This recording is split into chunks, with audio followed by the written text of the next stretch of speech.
Hey everyone, Derek here with a Save the World update about some brand new UI changes.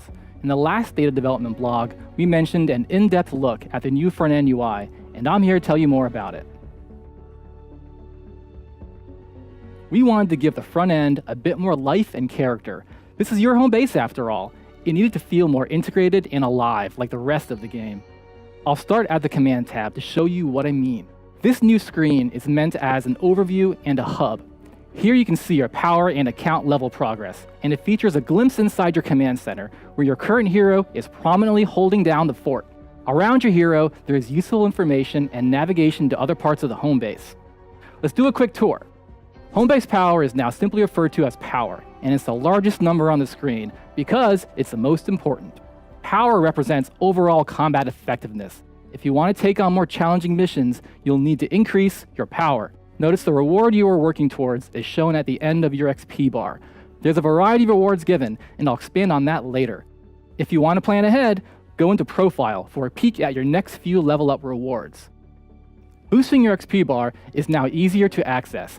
There's a button below the bar showing your current boost level and how many more you have left. We've also added a big yellow button for quick access to change your hero, as well as a shortcut to the inspect screen to level up. You might have heard about the upcoming hero loadout system. When it's released, this is the button that'll take you there. Lastly, you can get a short description of each menu item if you highlight one for a moment, and there's also a new pop-up that lets you browse your stats with explanations of each. Now, let's take a look at the other sections. The rest of home base is populated by a new cast of characters that you'll meet as you play through the campaign.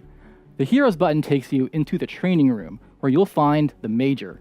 He's a new character that helps you upgrade and manage your heroes.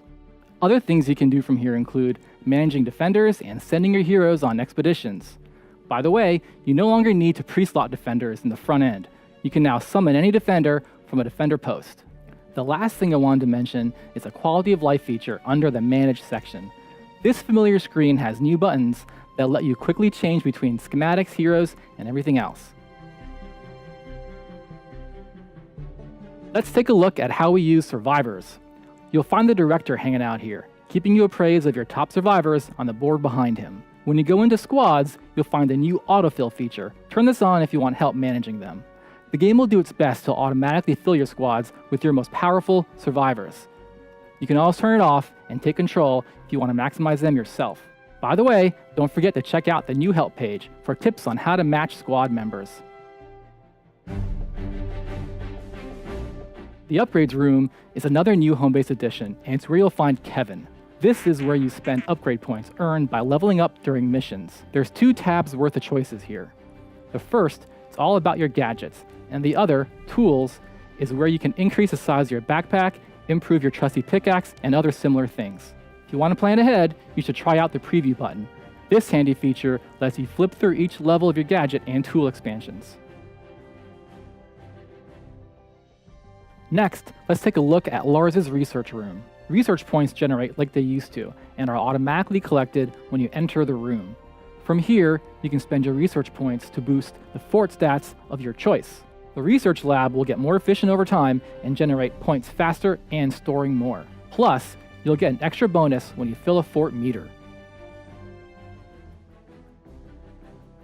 Say hello to Clip. She runs the armory. She's your weaponsmith and keeps a representation of your most powerful schematics on display. The armory remains the place where you can access your schematics, backpack, storage, and resources. From here, you can also get to the collection book and transform.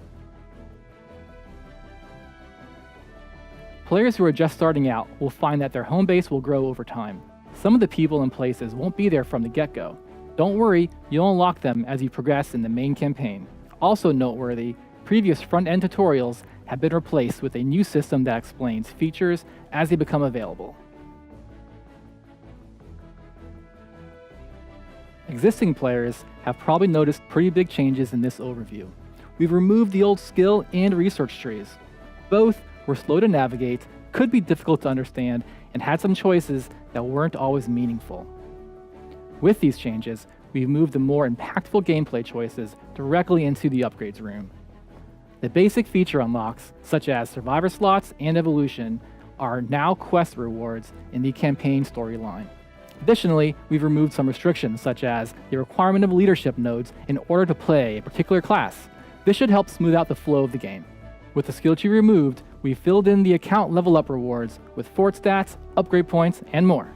In a future release, we'll be adding a feature that allows players at max level to infinitely earn an additional reward each time they would have leveled up again.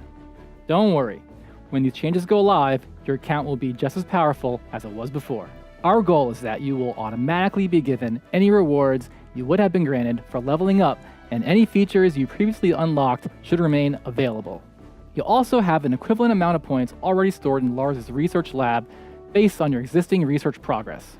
We know there's a lot of new stuff to take in, so we're also granting existing players a way to reset the new upgrade room and research lab a few times while you figure things out. I know we covered a lot. Thanks for sticking with us. We look forward to your feedback and see you next time.